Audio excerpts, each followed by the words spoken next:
له أثرا واضحا في زيادة فرحة المصريين بهذا الإنجاز سواء على المستوى الشعبي أو الرسمي، ولكن يبقى هناك تساؤلا ملحا: هل نال هذا المنتخب ما يستحقه من تكريم مادي ومعنوي؟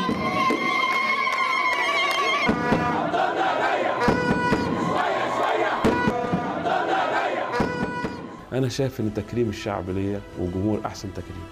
أنا بمشي في الشارع سعيد جدا، الناس بقت قريبة جدا مني وفاكرة شكلي كويس قوي، وكل ما أقابل شخص تشوف استقباله ويدعي لي ربنا معاك، ربنا ينصرك. دي دايما الكلمة اللي بقابلها من الشباب الصغيرين، من الولاد الصغيرين، فأنا هي دي سعادتي فعلا، وحسيت إن مجهودي ربنا سبحانه وتعالى توجه بحب الناس ليا وتكريمهم في الشارع. ده أنا أحسن تكريم أعتقد بالنسبة لي هو تكريم الجمهور، وخاصة لما أقابله في الشارع، في الفندق، في الملعب، في أي مكان.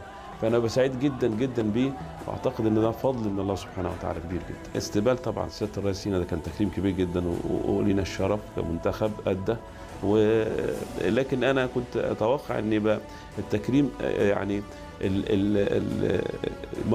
مردود البطوله واللي قدمناه يكون اكتر من كده، مش اكتر في ماديات ولا اكتر في معنويات ونفسيات. اتحاد الكره بيمر بمأزق مادي كبير جدا جدا زيه زي الأندية المصرية كلها لتوقف النشاط الرياضي خلال الفترة الماضية. وأي من السادة المشاهدين يتخيل أن حتى الآن، حتى هذه اللحظة، لم تصل مكافآت فوز منتخبنا الوطني الشباب بكأس الأمم الأفريقية اللي قد تصل ل 400,000 دولار، لم تصل الاتحاد المصري لكرة القدم حتى الآن. لا يوجد الاستقرار المناسب في شتى مجالات الحياة، فهذا الضغط النفسي والفرستريشن للإحباط نتيجة عدم الاستقرار لهذه الأجواء وتشبع الناس بأفكار كثيرة في الميديا الرياضية وغير الرياضية عن الأحوال المصرية يجعلهم في شغف أو نوع من البشن إلى ما يسلك صدورهم ويفرحهم. فكلما زاد الضغط النفسي كلما كان الإنسان في حاجة إلى خبرة نجاح أو تفريغ انفعالات والإحساس بالفرحة، إن الإنسان لا يستطيع أن يعيش في مود اكتئاب أو قلق أو توتر لفترة طويلة من الزمن. فما يأتي في هذا الجو هذا الإنجاز الكبير تضاعف الفرحة مرات ومرات. تلعب الأسرة في حياة الرياضي دورا هاما في تهيئة المناخ الملائم للنجاح والإبداع، وعليها تحمل انشغاله الدائم بالتدريب والمعسكرات، وهو ما جعلنا نحاول الاقتراب أكثر من أسرة الكابتن ربيع ياسين للتعرف على دورها في تحقيق هذا الإنجاز. الأسرة مقدرة أن أنا ليا الشرف أكون مسؤول عن منتخب وطن، مسؤولية، ظروف صعبة جدا، ما كانش فيه اتحاد للظروف، ما كانش فيه نشاط، ما كانش فيه جمهور، كان الحياة متوقفة. فأكيد الظروف لازم تراعي، وخاصة لما أكون عن مسؤولية كبيرة مع شباب عنده طموح وعنده الرغبة في إثبات الوجود. فظروف المدرب طبعا إنه لازم يتعايش مع شغله صح، نشتغل بأمانة، يبقى وقته لعمله، ثم بعد كده أسرته بإذن الله. وأكيد أسرته بتساعد بشكل كبير جدا في تنظيمه، في يومه، في الدعاء ليه، في حياته، بالنسبة لوقته. فالأسرة ساعدتها في أن رجل البيت ينجح ويحقق نجاحات ويسعد بها الجمهور والشعب. كنا كلنا طبعا قلقانين على بابا، وكنا بنتابع الماتشات، اللي هو ماتش أي ماتش طبعا بنبقى اللي هو قلبنا معاه ونكلمه قبل كل ماتش ربنا معاك. كل الماتشات كنا يعني بنبقى مرعوبين طبعا، بنخاف اللي هو كأننا معاه هناك طبعا، مش اللي هو قاعدين في مصر، لا كأننا قاعدين معاه في الاستاد يعني. بس والحمد لله ان ربنا يعني اكرمه وخلاه ان هو يعمل حاجه كويسه، وانه وصل يعني كسب البطوله ورجعنا لنا بالبطوله. فدي حاجه طبعا تشرفني وتخليني يعني ابقى مبسوطه ان بابا عمل حاجه كويسه لمصر يعني. انا ساعتها كنت في الملعب، يمكن احساس بيبقى اقوى شويه من الواحد يشوف الماتش في التلفزيون. بعد ركله الجزاء الاولى اللي ضاعت طبعا الواحد يعني شبه الواحد اتدمر نفسيا. بس الحمد لله يعني يمكن انا كان عيني عليه، يمكن انا عيني كانت على كابتن ربيع، مش يعني بعد كل ضربه جزاء بشوف رد فعله هو، مش رد فعل اللعيبه. فبعد ضربه الجزاء الاولى لما ضاعت ثابت مكانه، ما تهزش، ما بصش في الارض، ما حطش ايده على دماغه، لا بالعكس واقف. الوقفه دي او اللحظه دي بتفرق مع اللعيب. ما هو اللعيب لما بيضيع او بيجيب بيبص على الجهاز الفني بيشوف ايه رد فعله.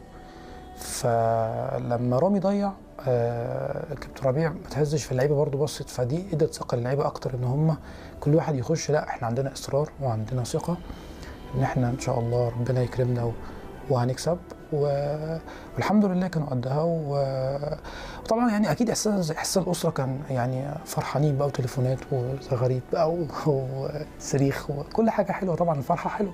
وبعد اول ماتش ما خلص طبعا انا يمكن انا التليفون يعني ما سمعتوش بقى من الفرحه، يعني في فتره ما ردتش عليه، بس فتحت لقيت بتاع 100 ميس كول، كل مصر بتكلمني. طبعا ماما مكلماني كتير جدا، كانت عايزه اتكلم بابا، فتليفونه بيبقى دايما هو قافله في الماتش، بيبقى قافله وشايله في غرفه خلع الملابس.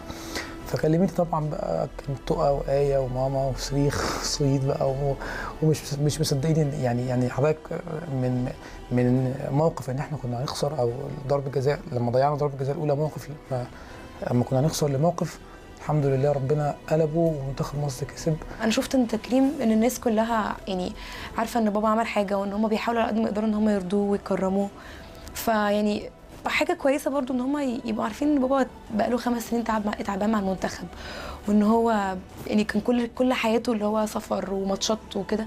فانا يعني شايفه ان التكريم يعني مش هقول ما كانش كويس قوي، بس يعني يعني بحاول ان هم قدروا تعب بابا، وان هم كرموه، وان دي حاجه يعني هو كان يستاهلها. دي حاجه قليله يعني ان هو يستاهلها منهم، بس مش مشكله يعني، هم على الاقل افتكروه وعملوا له حاجه كويسه يعني. أجمع المتخصصون وخبراء كرة القدم على قوة مجموعة المنتخب المصري في كأس العالم للشباب بتركيا، التي ضمت إلى جانب شباب الفراعنة منتخبات شيلي والعراق وانجلترا. وهي في مجموعة صعبة، الناس معتقد مجموعة سهلة، لا، انجلترا والعراق وشيلي فرق جامدة جدا. وفريق العراق حتى الناس يعني مستسهلها، لا، انا شفت هذا الفريق بنفسي، فريق قوي جدا جدا.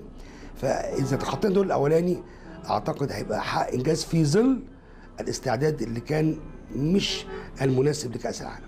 العراق فريق كبير، فريق عنده اكثر من 7-8 افراد مع المنتخب الاول موجودين، لازم نحترمه، هنذاكره. هي كاس عالم لازم تستعد كويس قوي، تاخد قدرات تنفذ. فاعتقد ان فريق كبير وفريق محترم، ولازم نذاكر له كويس قوي قوي قوي مع بعض ان شاء الله. هتلاقي دايما الكره اللاتينيه هتلاقي في السن ده تلاقيهم متفوقين. يعني انجلترا في السن ده مش هتلاقي المواهب، مش هتلاقي المنتخب اللي ممكن يرعبك. اعتقد كانت ربيع ياسين منتخبه ممكن ان شاء الله يبقى يعدي في المجموعه دي. يمكن العراق اعتقد ان احنا بدون مبالغه لا، احنا منتخب قوي. زي ما قلت تشيلي بس اللي هتلاقيها السن ده في امريكا اللاتينيه السن متفوق جدا. في اوروبا نوعا ما مش هتلاقيه كميه المواهب الجامده، او هتلاقي فيه لياقات بدنيه، فيه سرعه، فيه اجسام جامده، لكن مش هتلاقي حته الفن اللي احنا بنقول عليها وحته الكوره بنقول عليها. اعتقد ان كابتن ربيع في المجموعه دي، اعتقد ان شاء الله ممكن بتوفيق ربنا يوصل لاول المجموعه ان شاء الله.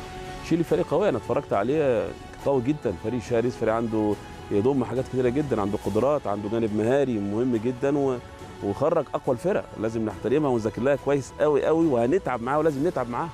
انجلترا فريق كبير مش كلام، ده عرض تصفيات وبدون هزيمه، فريق كبير نحترمه ونقدره، بطل اوروبا، خرج فرق كبيره جدا، لازم نتعاملوا برضه. ليش هي 3 مباريات كبار بيضموا فرق كبيره، لازم اللعيبه تتعاون معايا، لازم تجتهد، لازم تركز، لازم بدخل الاراده والرغبه.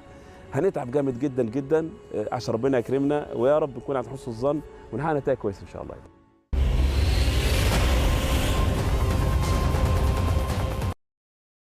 شباب المصريين في كأس العالم تحت 20 عاما 7 مرات من قبل، حيث كانت المشاركة الأولى في استراليا عام 1980. أما أفضل النتائج فتحقق واحد بالحصول على المركز الثالث في الأرجنتين. وبالإضافة إلى ذلك كان لمصر شرف استضافة النسخة 17 من كأس العالم للشباب.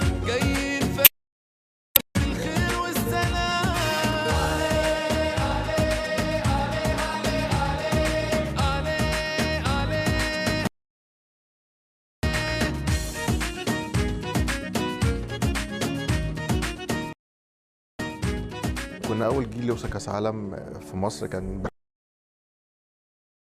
اجيال كلها كانت ما شاء الله، اجيال كلها ممتازه، لكن احنا كنا ممكن تقول اللي هو كنا الحمد لله جيل كويس، وكنا نوعا ما عندنا سنه حظ ان احنا نوصل كاس عالم استراليا 81.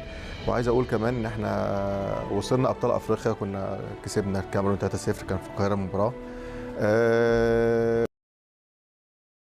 لسه مش حد فيهم معروف خالص.